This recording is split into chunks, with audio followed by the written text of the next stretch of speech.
Most accurate forecast with Thomas Geboy. Weather rates certified 11 years in a row. All right, Thomas, another amazing day here in the state of Utah. And we got more on the way, Glenn, as a high pressure is in charge of our weather. So we're going to see mostly sunny skies.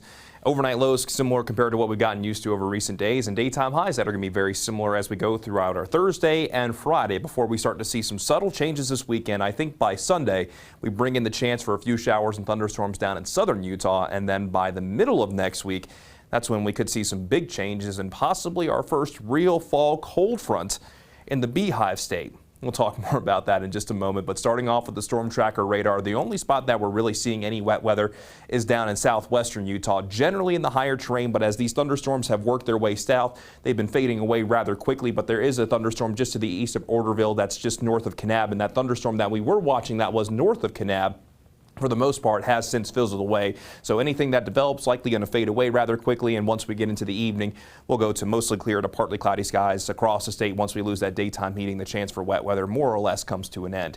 Here's the view right now here at ABC4 News Studios with our Colonial flag. Temperature sitting at 77 degrees, a little bit breezy when it comes to that northwesterly wind.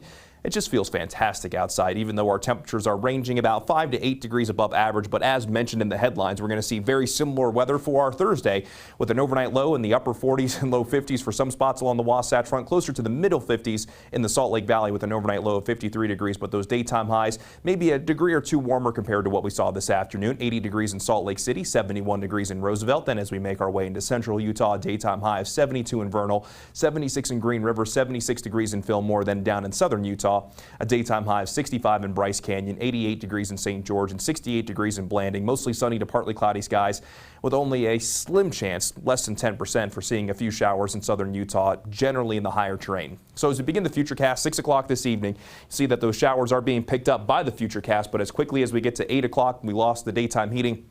Those showers come to an end. Quiet conditions throughout the overnight, maybe a stray shower or two in southeastern Utah. Then tomorrow, kind of looking similar to today with even less in the way of wet weather as that drier air continues to filter in with that northwesterly flow thanks to that high pressure. But over the next few days, if you want to go check out the fall colors in the higher terrain, say around 8,000 feet, daytime highs around 60 degrees, some absolutely perfect weather if you're going to go check out the fall foliage. And if you snap any photos, make sure you submit them, because we want to show as many of those fall colors as we possibly can. But going into this weekend, the high pressure starts to loosen its grip. The low pressure starts to come in from our north. You can see by Sunday afternoon, a few scattered showers and thunderstorms a possibility down south. But where those bigger changes lie is an upper level low pressure coming in from the Pacific Northwest by the middle of next week, which could usher in much cooler temperatures and a better chance for wet weather. If this is the case, then that chance for wet weather, and it won't be quite as cool thanks to a southerly flow, but some forecast models have that low pressure right over the Beehive State. We'll keep a close eye on that. Meanwhile, this weekend, we got UCLA and Utah in Pasadena,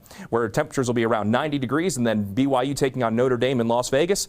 Weather looks fantastic. So if you're going to Los Angeles or Las Vegas this weekend, temperature's going to be a bit on the warm side, but shouldn't have to worry about any wet weather. And St. George, daytime highs near 90 degrees the next few days, a slight chance on Sunday, but temperatures will start to trend downward by early next week with breezy conditions. Then along the Wasatch Front, daytime highs near 80 degrees all the way through Sunday. Overnight lows in the middle 50s, but we will start to increase the chance for wet weather with cooler temperatures by Tuesday and Wednesday. Glenn?